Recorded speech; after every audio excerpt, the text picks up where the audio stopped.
Yozgi sezon yurtmalar ko'payib ketgan vaqtda biz faqat tayyor chizilgan mana bunaqa oson amzalardan foydalanamiz. O'lchab chizilgan, ishonchli ham vaqtingizni tejab beradi. Hozir onlayn ko'ylak bichish darsligidan lavhamizni ko'rsatib o'taman.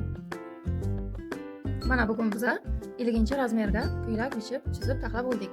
Mana shu jadvalimizdan foydalanib 50-razmer 2,5 tadan tomonlardan chiqish kerak ekan. Tikish haqlari bilan birga qo'shib 3 tadan qilib chizib taxlab oldik. Buni yoqasi andozalarimizni joylashtirib chiqamiz. Buni yoqasi mana bunaqangi yoqacha. Endi buni ko'rsatib o'taman. Mana yelka chiziqlardan 1 sm tikish haq qo'yib chizib olganman.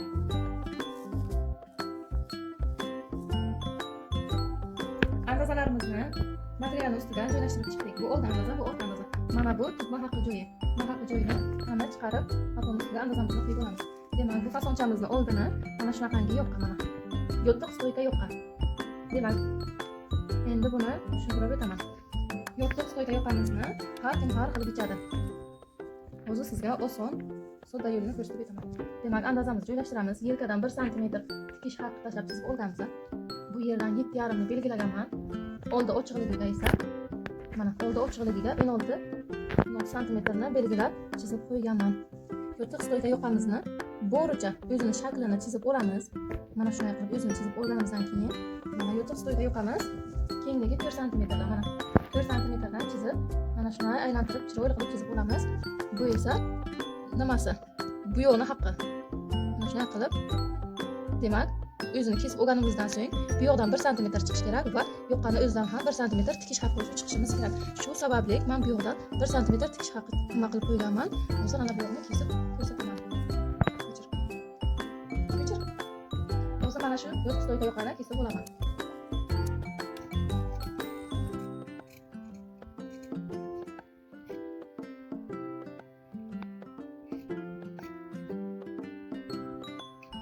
Endi esa tikish haqi tashlagan holda mana bu yerdan bu tikish haqi mana buni so'bidan mana shunday qilib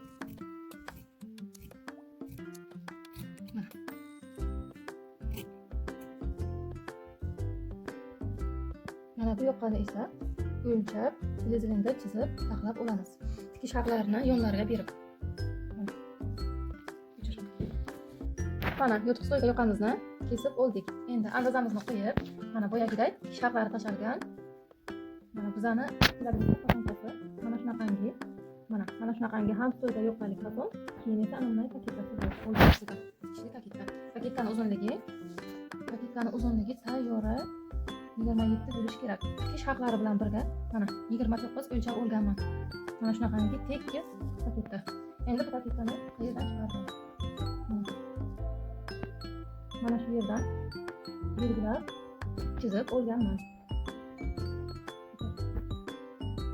Mana bu yerni kaketkani ana shu yerdan chizib 29 qilib olganman. Chunki kaketkamizning uzunligi 27 tayyor bo'lishi kerak. Bu yerdan bitta tikish haqi, bu yerdan 1 sm tikish haqi hisobiga mana shu yerdan shu yergacha 29 qilib olganman. Endi bizani ana bu etagimiz, qopimizga ham 1 sm tikish haqi berishimiz kerak. Shu sababli mana 1 sm pastga tushamiz. Mana shu yerdan mana 1 sm pastga tushib 1 sm yuqoriga ko'tarilib mana shunday chizib olgan biza kesadigan vaqtda mana shuni ustidan mana birinchi chizig'imiz ustidan kesib olamiz.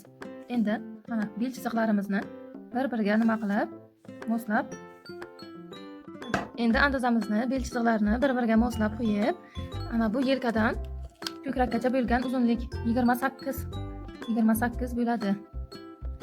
28 mana ana shu yerdan yordamchi chizig'imiz chizib qo'yilgan. Yordamchi chizig'imiz chizilgan. Mana bel chiziqlarimiz chizilgandan keyin mana shu yerdan 3 sm dan mana bunday chizib chiqaman. Keyin mana bunday qilib andozamizni bu yerdan ham qo'ltiq ostidan ham tikish haqi tashlab chizib, bu yerdan ham mana bu yerdan ham 3 sm dan chizib olganman. Endi mana shu bokovoyimizni mana bu holatdan mana bunday qilib ko'tarib chizib olasizlar. Bu etak, tayyor etak. Qopni nechanchi razmerga qopni kengligini bilish uchun mana shu etagimizni olib mana bel chizig'iga qo'yamiz. Bu yerdan ham 3 sm chizilgan joyga etagimizni qo'yib mana shunday tekislab etagimizni qo'yib olamiz. Endi o'lchaymiz. Mana o'lchaganimizda mana 40 santimetr. Demak, 50 razmerga qopning kengligini 40 santimetr qilib belgilab chizib olaylik. Mana bu etagimiz qanday olingan, qanday qilib qo'yilgan hozir tushuntirib o'taman. Ko'ylagimiz uzunligi 95 edi. Biz unga shaqlarni qo'shib 2 santimetr qo'shib 97 olgan edik. Demak, ana bu yerdan etagni pastki qismidan 97 ni qo'yamiz. Keyin esa mana bu tepasidan belgacha bo'lgan uzunlik, ya'ni yelkadan belgacha bo'lgan uzunligimiz 40 santimetr bo'ladigan bo'lsa, mana shu 40 ni ana shu yerga qo'yib buklab olamiz andazamizni. Keyin esa shu andazamizni olib, mana shuni beliga qo'yib, bokovoyimizni beliga qo'yib, mana shunday qo'yib chizib olamiz. Mana ko'ylagimizni uzunligini yelkadan chizib o'tirish ham shart emas. Mana shunday beliga qo'yib, ana bunday pastidan chizib olaverasizlar.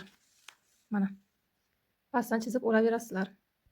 Mana bu tayyor chizilgan yeng andazamiz. Buni ham qo'yib, o'lchab, uzunlik bizaga qanday uzunlikdagi yeng kerakligini o'lchab chizib olamiz. Mana bu orqa andazamiz.